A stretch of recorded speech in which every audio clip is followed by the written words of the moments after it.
odds of being struck by lightning are 1 in 960,000. The odds of being struck twice are 1 in 9 million. I have just been struck for the second time. Only for me, it isn't literal lightning, but a disease that makes my limb feel like it's on fire. My neurologist said I'm the only patient he's seen who's had 2 independent cases of CRPS. The first was in my amputated foot. The second is in my remaining foot, whose fate has not yet been decided. Have you ever had a moment when you realized you were in mortal danger? A moment when your heart ran cold and time stood still, frozen forever in your memory?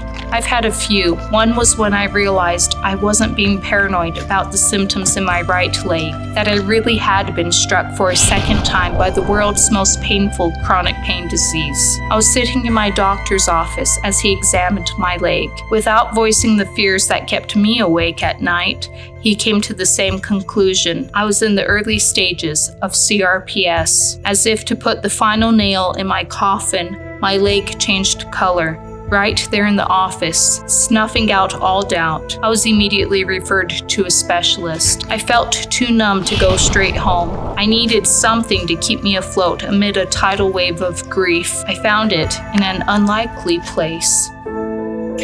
I'm freaking out just a smidgen. I just got out of my appointment. There are some warning signs that my right foot might have some emerging CRPS, which is what my amputated foot had. So I'm feeling a little angsty right now. And so I think what I'm going to do is go into the store and do something nice for somebody else, because that always makes me feel better. The day before, I'd found out about another mother in a wheelchair. Until then, I'd felt alone in my bizarre parenting position. I wanted to make her something that had been extremely helpful for me. You see, hands are required to push a wheelchair. Hands are also required to keep a baby from falling off the wheelchair if you hit a bump. Hence, I'd made a special harness to keep my little guy safe. Until that day, I'd had no other mother to share my invention with. Linking back tears, I tried to guess what fabric would appeal to a total stranger and set to work.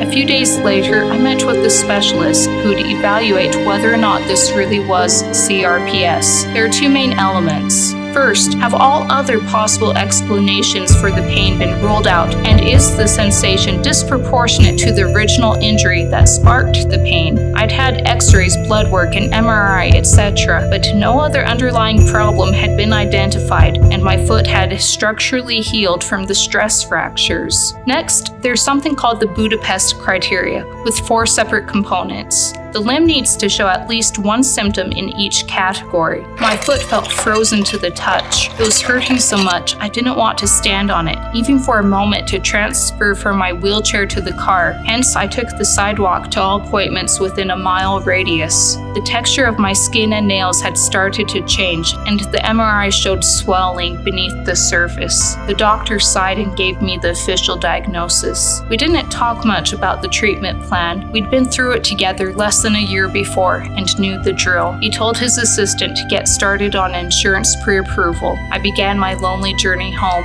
It wasn't lonely for long. I'd scarcely gone a block before another lady in a wheelchair came along. When I saw the discoloration on her legs, I realized we had something in common. She said she'd had CRPS for 3 decades, and it slowly spread throughout her entire body. As grim as that was, she had the most beautiful smile and upbeat personality. We were both grateful to make a new friend who understood the other's reality. She lifted my spirits that day. Good thing too, because even though it was late afternoon, my day was far from over. I have a daughter with an extremely rare genetic syndrome. Among her many challenges, she had a feeding tube surgically placed in her stomach when she was a year old. When I got home, the stoma around the tube was bleeding. Setting aside my own problems, I packed an overnight bag and drove my daughter 100 miles to a specialty children's hospital. What's going on, honey?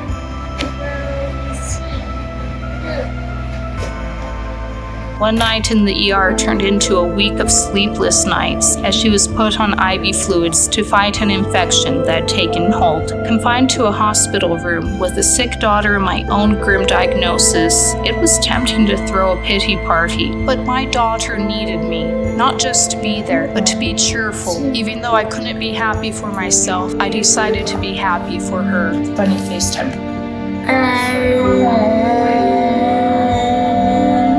A tiny hospital room that I could barely maneuver my wheelchair in is a unique setting for a mother-daughter getaway. But hey, it came with room service, Disney Plus, and nurses bearing slime and a squishy unicorn ice cream cone thingy.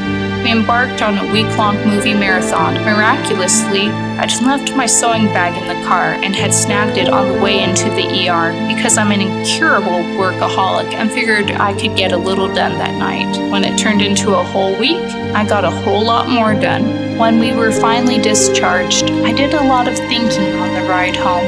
Amid this random string of events, I saw a common thread. Each experience forced me to look beyond myself and recognize that I'm not the only person suffering. Comparing your struggles to someone else's helps no one. Everyone needs light in their lives as much as I need it in mine. Even if all I have to offer is a small spark, it can still make someone else's day a little brighter. It's the dark times that forge who we are. As hard as life's storms are, let's not forget that lightning is power and light born of darkness. Whatever you're going through, go out and do something good for someone else today.